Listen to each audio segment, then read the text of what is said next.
La TVT au cœur de l'information.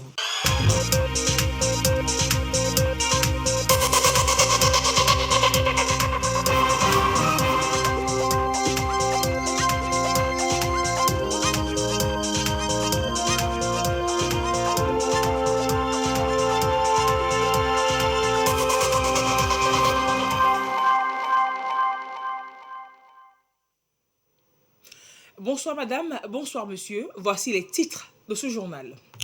La gestion transfrontalière de la sécurité entre le Togo et le Burkina Faso, l'Organisation internationale des migrations continue son projet de renforcement donc de la sécurité au profit particulièrement des populations autour de la frontière. On parlera en début de ce journal.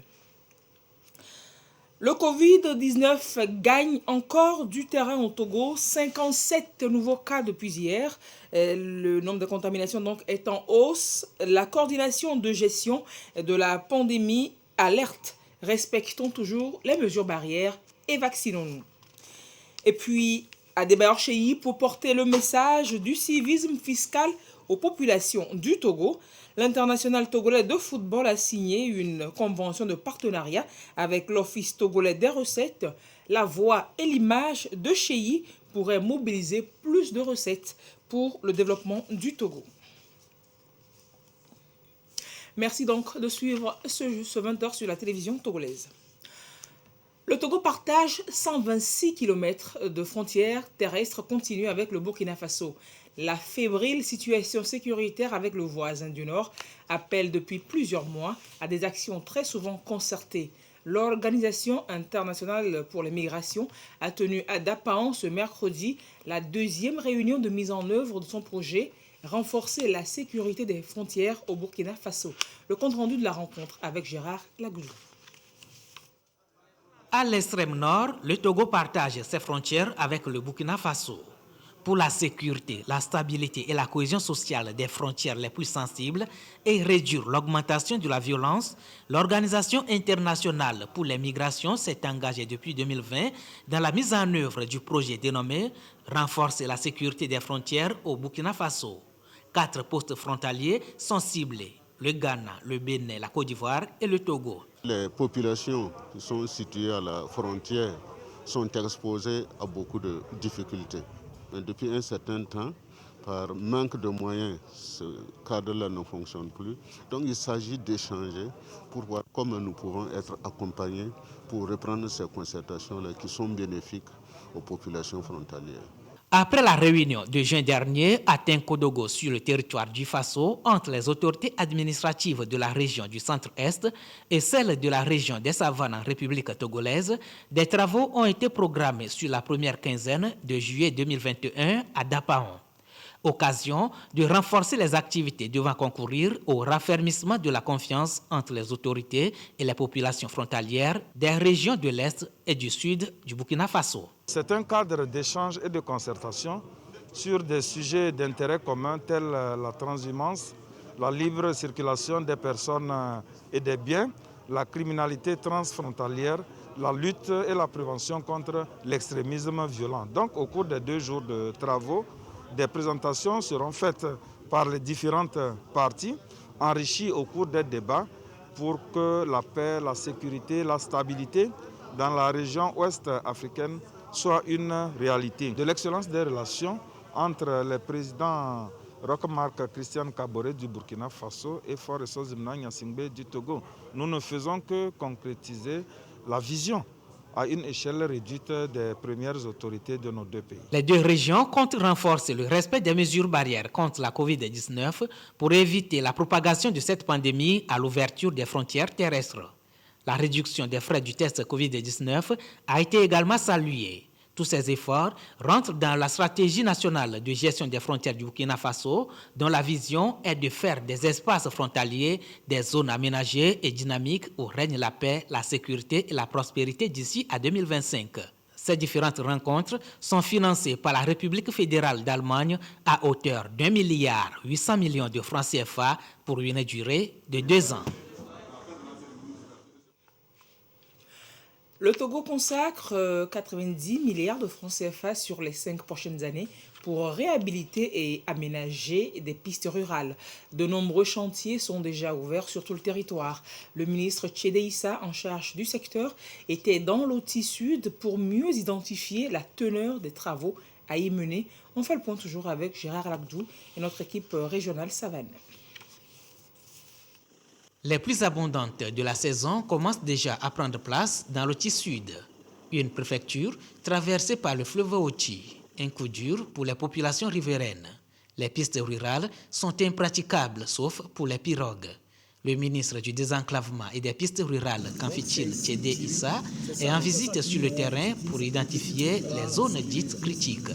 Ce pont relie Mango et Gando pour faciliter non seulement la libre circulation des biens et des personnes, mais également le passage des forces de l'opération antiterroriste Kundouaré. N'eût été l'intervention urgente sur instruction du chef de l'État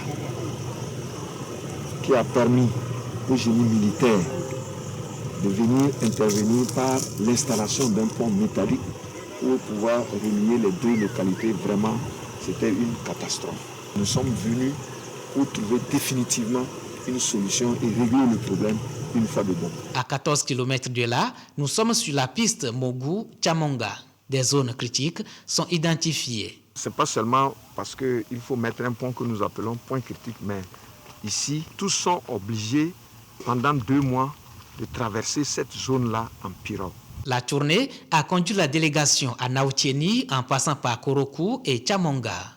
À Naoutieni, nous sommes à 2 km du Bénin.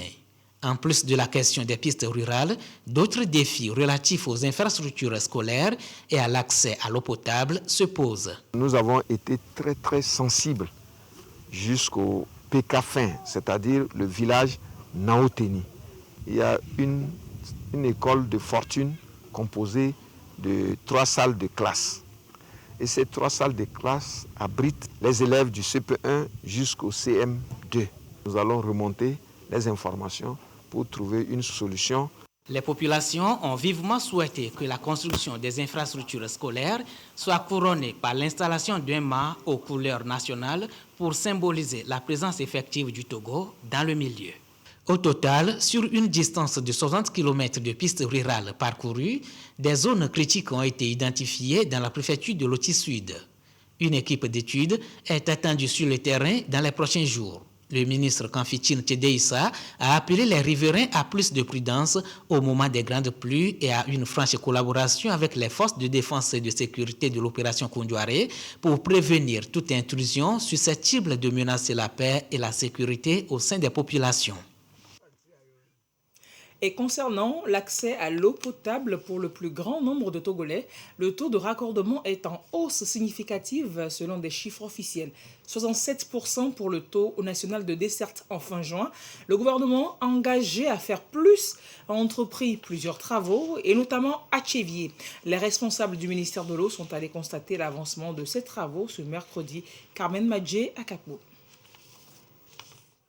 Tchévier, à 35 km au nord de Lomé.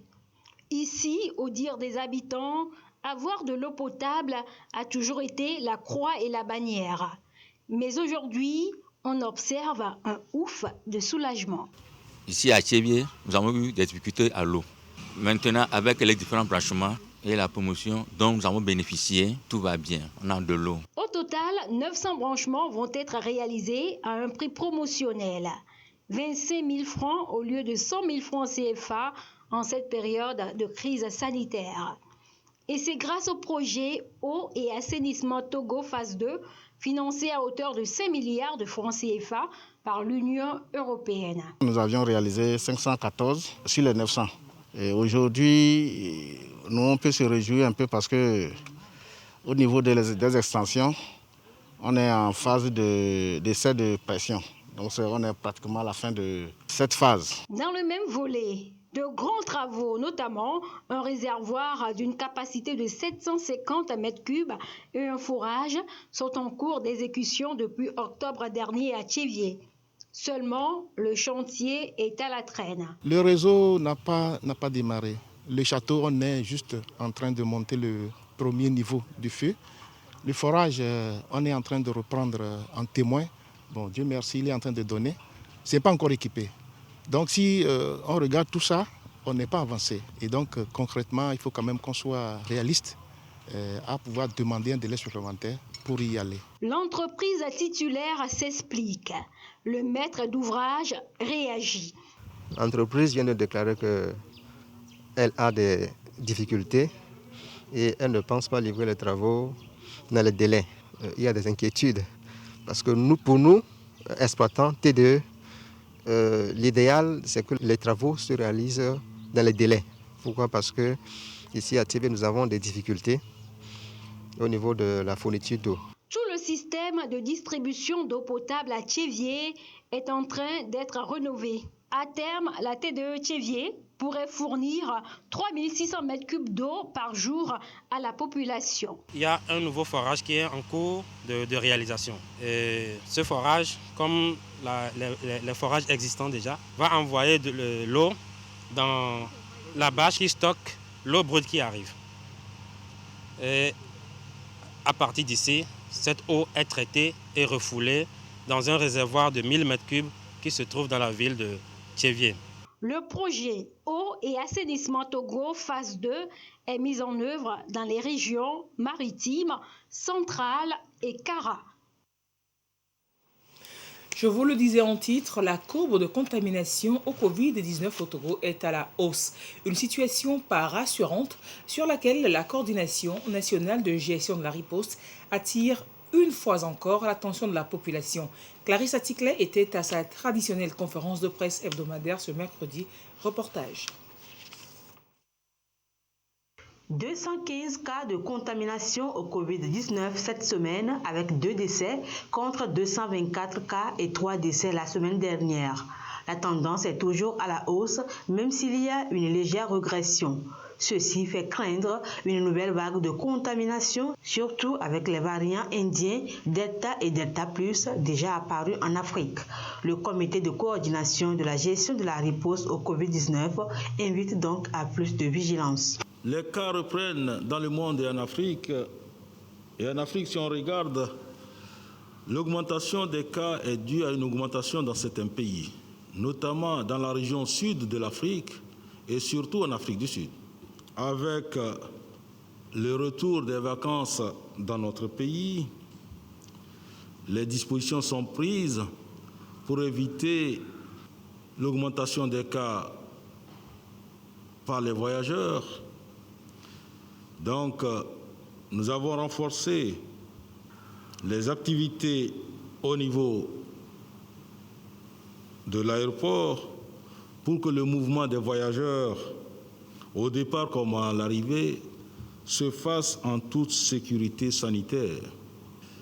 Ainsi, la quarantaine systématique qui était initialement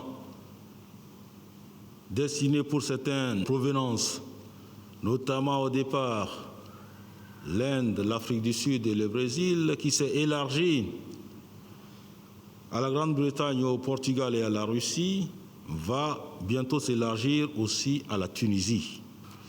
Bien sûr, dans ce renforcement, la force GMS sera toujours là pour jouer sa partition en effectuant sa mission avec rigueur et efficacité.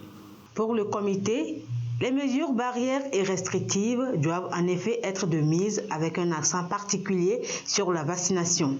En raison de la recrudescence des cas de contamination, les fêtes traditionnelles ne seront pas célébrées cette année aussi, selon le comité de coordination de la gestion de la riposte au Covid-19. Les différents rites seront exclusivement réalisés dans chacune des familles concernées pour pouvoir faire les cérémonies ancestrales.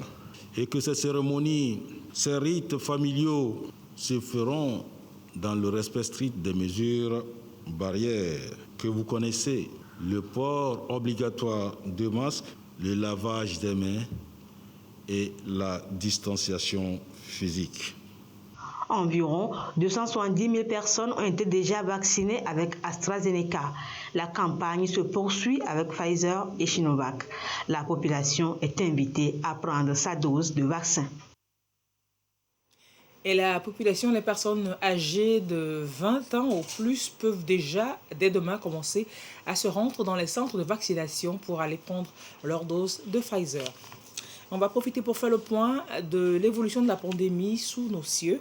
À ce jour de mercredi 14 juillet 2021, la situation de la pandémie au nouveau coronavirus au Togo se présente comme suit.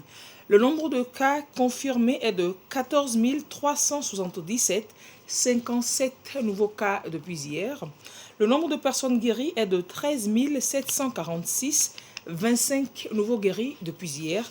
Le nombre de cas actifs est de 497. Le nombre de décès est de 134. Le point est signé par le ministre de la Santé, de l'Hygiène publique et de l'Accès universel aux soins.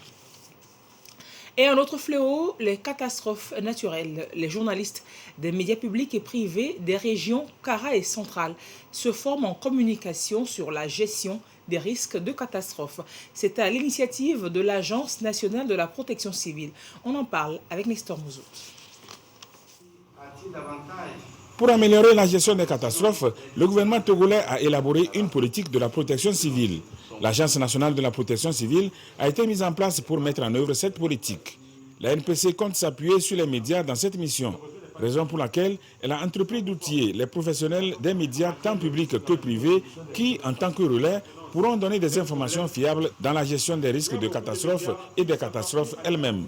Cette rencontre a regroupé les journalistes et animateurs d'émissions des médias des régions centrales et Kara. Nous avons déjà un réseau des médias, des journalistes. C'est ce réseau que nous voulons dynamiser à cette session pour que ensemble nous échangeons et que le partenariat soit beaucoup plus consolidé avec l'Agence nationale de protection civile.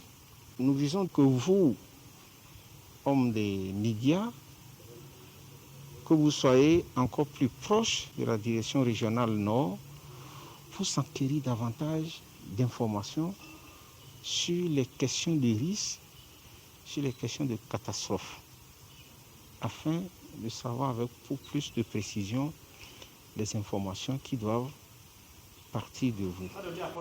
Cadre institutionnel de gestion des risques de catastrophe, coordination des situations d'urgence, cadre d'action de Sendai, collaboration des services météorologiques pour la gestion des risques de catastrophe, rôle et responsabilité des professionnels des médias dans la gestion des risques de catastrophe sont entre autres les modules qui sont au programme de cette formation.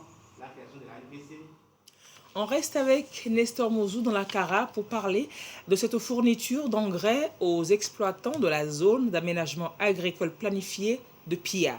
Ces intrants leur sont octroyés sous forme de crédit, un accompagnement de l'Agence de promotion et de développement des agropoles au Togo. La zone d'aménagement agricole planifié de Pia. Sur cette ZAP de 107 hectares, les acteurs ont décidé à cette saison agricole d'exploiter 60 hectares pour produire du maïs, 25 et 5 hectares pour le riz. Pour l'heure, c'est le maïs qui est déjà semé. Ce maïs a atteint la période d'engraissage. Les engrais NPK et urée sont disponibles. Disponibilité rendue possible par l'Agence de promotion et de développement des agropoles au Togo. Sous forme de crédit, la Prodat a fourni aux exploitants de la ZAP de Pia 20 tonnes de NPK et 7 tonnes d'urée d'un coût de 6 750 000 francs CFA. Ça participe à une vision globale du chef de l'État pour professionnaliser la production agricole. Aujourd'hui, nous sommes en train d'aller vers une économie de marché et c'est pour ça qu'il faut augmenter la production. Et pour bien augmenter la production, il faut augmenter la productivité, c'est-à-dire les rendements au champ. Et pour ces rendements au champ, on a besoin d'engrais. Et c'est cette opération que nous sommes venus faire aujourd'hui pour leur remettre cet engrais financé par la Prodat, mais qui doit être remboursé par les producteurs. D'autres ZAP du rayon de l'agropole pilote du bassin de la Kara vont elles aussi bénéficier de cet appui en intrant de la part de la Prodat. Mais si l'accompagnement a commencé au niveau des ZAP par celle de Pia, c'est que celle-ci, selon la Prodat, a fait preuve de dynamisme. Les exploitants promettent maintenir leur élan. Pour ce qui concerne l'octroi de ces intrants, nous allons nous efforcer à produire plus pour pouvoir avoir beaucoup de revenus. Nous remercions le chef de l'État pour avoir pensé aux paysans pour sortir de la pauvreté. Le préfet de la COSA, Hemo Madiba Obakali, a exhorté les bénéficiaires à s'investir davantage dans le travail pour être à la hauteur des attentes. C'est à partir de la campagne agricole écoulée que la Prodat a démarré son projet d'accompagnement en intrants. Elle a fait l'expérience avec les centres de transformation agricole CTA avant de l'étendre cette année aux ZAP. Et enfin, petit détour en France, c'était le 14 juillet, ce mercredi. Après une cérémonie restreinte l'année dernière, le défilé militaire a bien eu lieu, cette fois-ci, à Paris, sur les Champs-Élysées. Après la traditionnelle parade de la PAF, la patrouille aérienne française, c'est la Task Force Takuba qui a ouvert la marche. Regardons avec nos confrères de France 24. Pour ce 14 juillet, ils ouvrent le défilé à pied sur les Champs-Élysées. La nouvelle force européenne Takuba, déployée au Mali. C'est quand même un honneur pour nous, pour les nations aussi qui nous accompagnent. C'est aussi un honneur pour les gens et les militaires surtout qui sont déployés actuellement là-bas. Parce que là, ce qu'on met à l'honneur, c'est une force qui opère en ce moment. Et donc c'est important aujourd'hui de leur rendre hommage, eux qui sont au Mali actuellement. Des troupes européennes qui prennent progressivement le relais de l'opération Barkhane au Mali. Après 8 ans de présence, les troupes anti-djihadistes françaises connaissent leur dernier mois de déploiement. Nous ferons par étapes, les 6 prochains mois seront consacrés justement à une organisation du passage, si on revoit la carte, de l'emprise Barkhane vers l'emprise Takuba et les partenariats. L'opération Barkhane mobilise aujourd'hui plus de 5000 militaires. À terme, un dispositif allégé devrait être mis en place, entre 2500 et 3000 hommes, au sein de la force Takuba. L'idée de cette task force avait été lancée en 2018 par la France, pour impliquer davantage ses alliés européens au Sahel. Actuellement, la force Takuba est constituée de 600 militaires, dont la moitié sont français. Les autres soldats viennent de Belgique, d'Estonie, d'Italie, des Pays-Bas, de la République tchèque, du Portugal et de la Suède. La Roumanie contribuera plus tard dans l'année. Les missions de ces troupes européennes sont axées sur le contre-terrorisme et l'appui aux armées locales pour les aider à monter en puissance et s'autonomiser. Et de retour au Togo, on va parler de la présentation par la police nationale de ces 4 présumés malfrats. Ils ont été interpellés pour vol de moto et cambriolage. Les 4 individus ont été présentés donc à la presse lundi. 2 de leurs complices sont toujours en fuite dans le Ghana voisin. Reportage Rachel Douassime et Medravi Urichamega. Dogbida, Assima, Tekou et Yaofossé, tous demeurant au Ghana voisin. 4 individus qui se sont donnés pour profession. Dernier forfait en date, 5 juillet 2021. Vol de moto à Avatame. Cette fois-ci, ils ne seront pas loupés par le commissariat de police du 9e arrondissement de la ville de Lomé.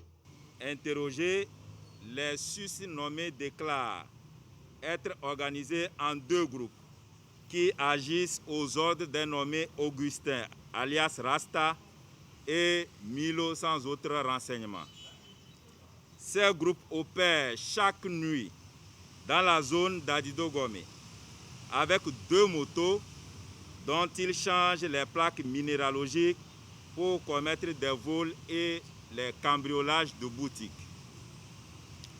Les infractions les plus récentes qu'ils ont avoué avoir commises sont les suivantes. Vol d'une moto Apache le 15 avril 2021, dans une maison non loin du marché Adidogome à Siré.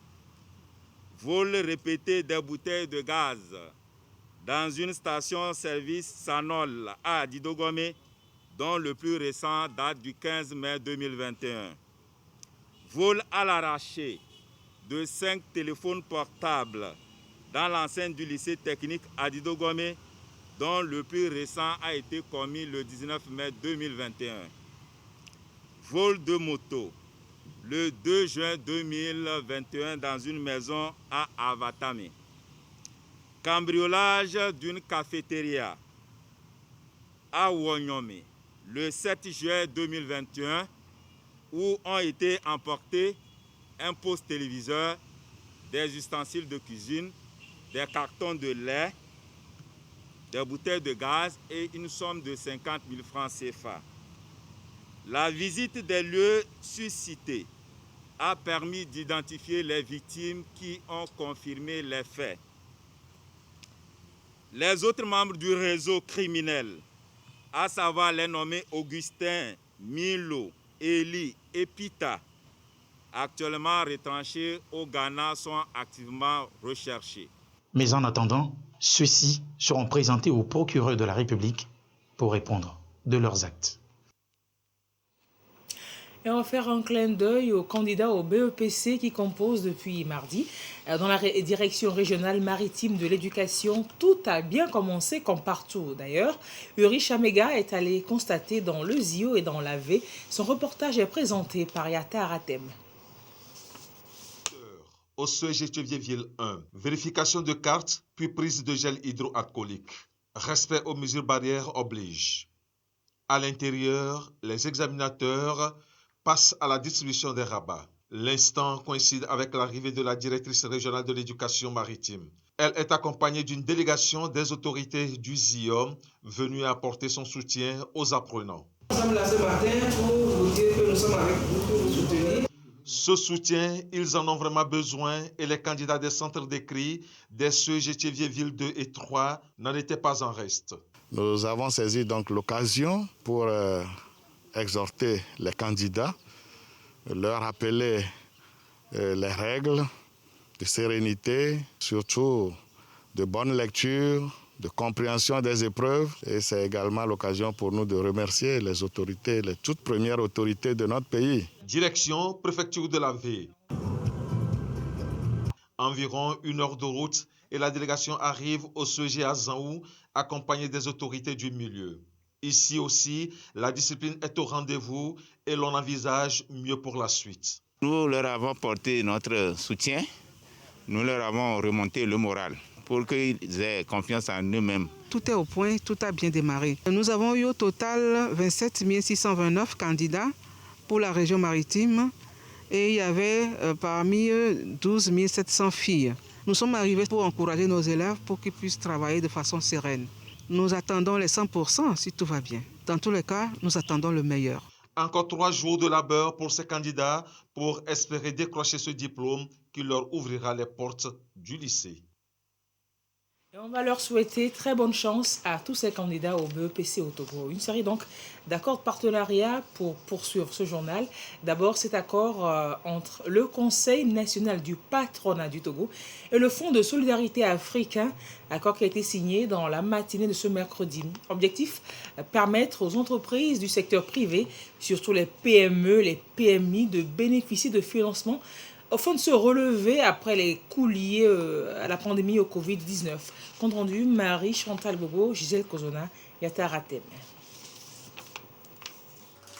Échange de parapheurs et l'accord de partenariat est scellé entre le Conseil national du patronat et le Fonds de solidarité africain. Les deux institutions veulent faciliter davantage l'accès au financement des secteurs privés, en particulier les PME-PMI. Ceci pour relever le niveau de l'économie du pays, actuellement en baisse à cause de la crise sanitaire liée à la pandémie au coronavirus. Aujourd'hui, le patronat a commandité une étude sur la situation économique du secteur privé togolais. Et après cela, il faut trouver des solutions de relance de l'économie.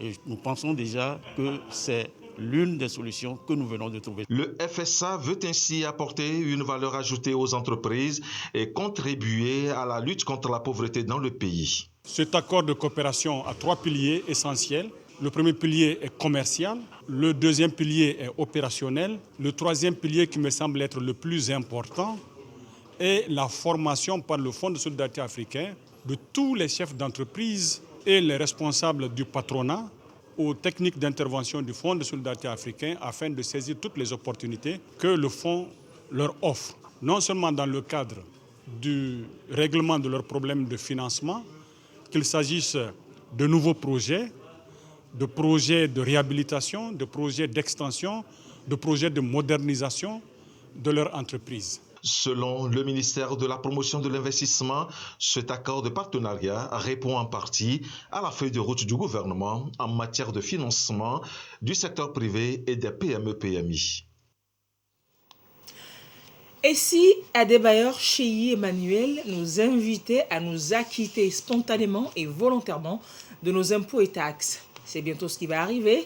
L'International togolais de football prête son image et sa voix à l'Office togolais des recettes. La convention de partenariat a été signée mardi à Lavier, au siège de la Sea Foundation. Clarisse Atikle. Le partenariat est scellé entre Cheyi Emmanuel Adebayor et l'Office togolais des recettes OTR. À travers sa voix et son image, il devient le monsieur civisme fiscal au Togo. Un coup de pouce à l'OTR dans sa mission de mobilisation des recettes. Ceux qui ont déjà eu à observer sur nos antennes de télévision ou sur d'autres chaînes, ils ont pu remarquer Cheyi Adebayor exhortant nos compatriotes à payer par exemple la taxe d'habitation et la taxe foncière. C'est en ce sens que nous avions souhaité lier ce partenariat en utilisant gratuitement l'image de Adebayor qu'il a accepté sous ces termes pour aider notre administration fiscale à promouvoir le civisme fiscal pour la mobilisation plus accrue et plus aisée des recettes pour la construction de notre cher pays à travers la feuille de route du gouvernement et à travers le plan national de développement que nous connaissons tous. La star du ballon rond au Togo et sa fondation SI, un complexe sportif, rentre dans la dynamique du processus de développement au Togo. Sensibiliser les populations togolaises au paiement des impôts est pour Cheyi une des meilleures façons d'y contribuer. Le développement de chaque pays, la France, l'Angleterre, l'Espagne, la Turquie, c'est grâce aux impôts. Donc je suis là pour demander à mes confrères de faire l'effort, de payer les impôts. Mais je pense qu'en ce moment, le pays est en bon train. Le pays est en train de faire quelque chose de magnifique. Donc c'est à nous de mobiliser la population pour payer les impôts en commençant surtout et toujours par moi-même. La cérémonie de signature du protocole d'accord a été agrémentée par ce gala de foot qui a opposé l'équipe de Cheyi Adebayor à celle de l'OTR. Une rencontre soldée par la victoire de l'équipe de Cheyi 5-4. Match disputé sur place au siège de la Fondation SI, histoire de joindre l'utile à l'agréable. C'est la fin de ce journal. Merci de l'avoir suivi. Et n'oublions pas tous ces 57 nouveaux cas de Covid-19 enregistrés entre hier et aujourd'hui. Vigilance et vaccination pour tous. Très belle soirée dans la suite de nos programmes. Au revoir et à très bientôt.